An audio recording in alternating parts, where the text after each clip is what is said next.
Hey guys, welcome back to another episode of Kellen Time. And today we're going to take a look at my Pogue Seiko 6139 6005.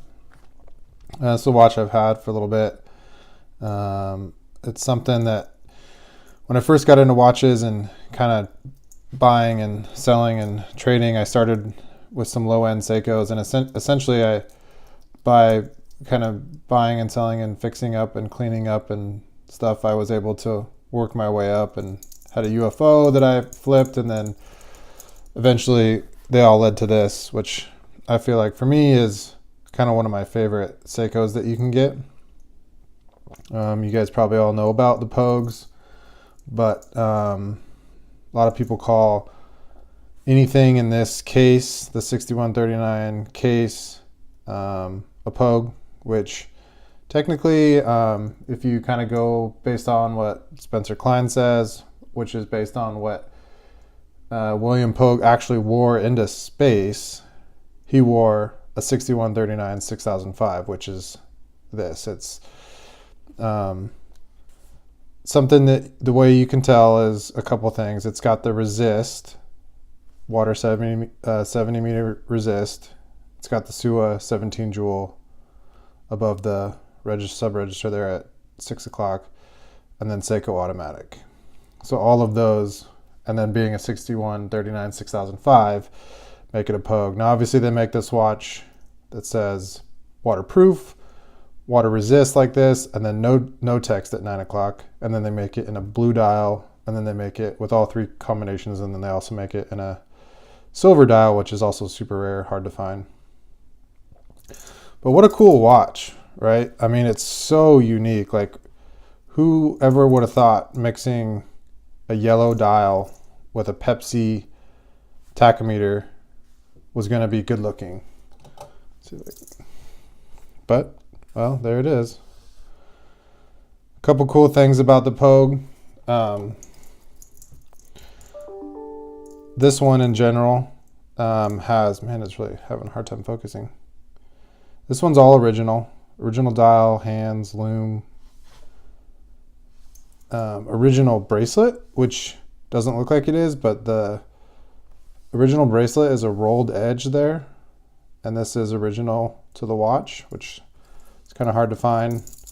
And then original case polishing. You can see it's been loved, but it's still very sharp. It's got the sharp lines. Original case back.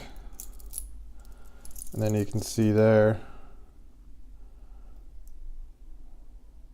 original, obviously, Seiko clasp.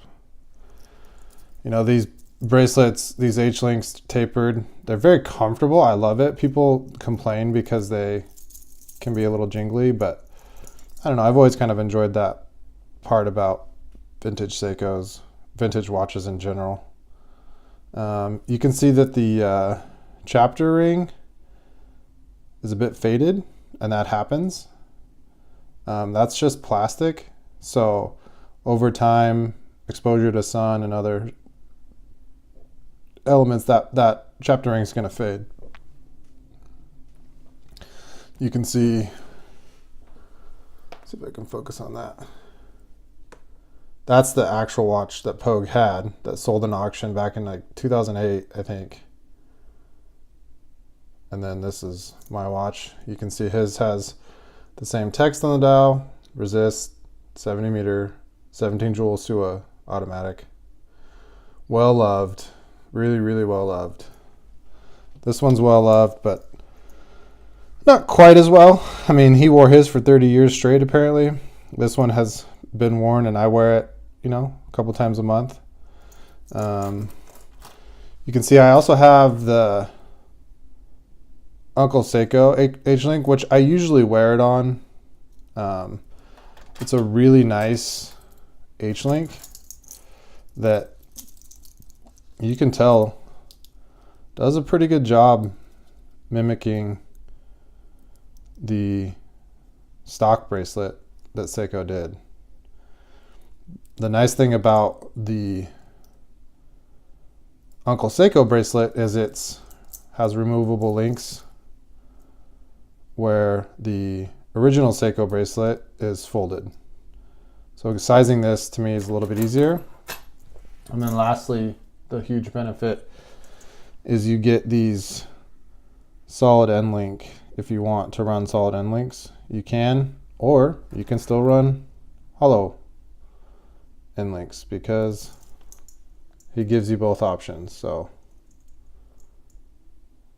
you can go for a little bit of the OG rattle, if you will, if you want to keep it as original as possible, or you can go a little bit more modern and get it with solid end links, and that really kind of shores up the watch. This case is super fun to wear. It's obviously got a super short lug to lug, and then it's you know, I had a 6138 UFO, which I really enjoyed, but it is a big watch. And then I basically sold that and bought this, and this thing wears just so beautifully. It's a really great wear. So yeah, this isn't a watch that I would be reviewing. I've got the new Autodromo coming in I'm excited about, so stay on the lookout for that. This one I just wanted to show you guys because it's a watch that'll probably be in my watch box for a while. It's a fun watch. They're getting hard to find in kind of that all original condition. You know, there's a lot of fakes out there. So if you're looking at buying one of these, just make sure you do your research on aftermarket parts, hands, dials, etc. Really, they're getting really good at faking those. So just make sure you know, they always say buy the seller, trust the seller. If you don't know what you're getting into, make sure you do your research. Yeah. Thanks for checking it out, guys. Really appreciate it. Oh, just so you know, this is it's hard, I probably won't be able to get it on camera, but the serial number will tell you also when the watch is from. And this is from December 1971, just like Pogue's was actually.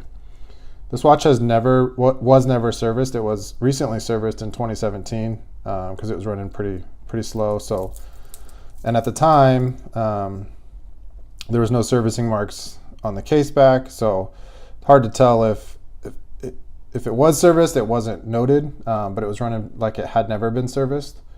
So that's kind of fun. But yeah, now it's running good. You know, everything works. Obviously, you can see the chronograph hand running there. I'll give it a start, stop, and reset. Stop it, reset, go. And then the other thing is, if you've never had one of these watches, this obviously, when the crown is pushed in, this is what turns your chapter ring, so you could do timing and whatnot. If you pull it out, that's how you adjust your time. It's not a screw down, obviously, but then to adjust your date, you push it in. Actually, I'm gonna advance the time so we're not in the between the adjust. If you push it in one time, it's gonna adjust the day number. I guess that would technically be the date. So you push it in lightly, 18, 19, 20. If you push it in all the way, it'll adjust the day and date. So it can be a little tricky if you're not wearing it and you have to have the date set correctly, like I normally like to. What I would typically do, like today, it's Friday the 30th, so I would get aligned, and obviously it flips between language. So I'm at Tuesday, Wednesday, Thursday, and this is what's tricky. So now that I'm at Thursday the 30th and it's Friday the 30th, I can't just change the day. If I push that in, it's going to change to Friday the 31st. So I would have to go cycle all the way through the date to get back. You see what I mean? 31st. So now I got to go lightly all the way through, which can be, I don't know, take that how you want it. But I've never had a watch with that function before. It makes it kind of fun. Change the date. So yeah, thanks for checking it out. Let me know if you have any questions on the watch. I know a little bit. Most of the information I've learned from online forums or from Spencer. He seems to be the guiding voice for these. He knows quite a bit. He actually did a video on this watch because it was sent in by the previous owner for him to take a look at. So thanks for watching, guys. Hopefully you'll see a new video of that Autodromo soon. It should be coming in pretty soon. If you haven't subscribed, I'd love you to subscribe, like, comment, whatever. Love to talk about it. All right, guys. See ya.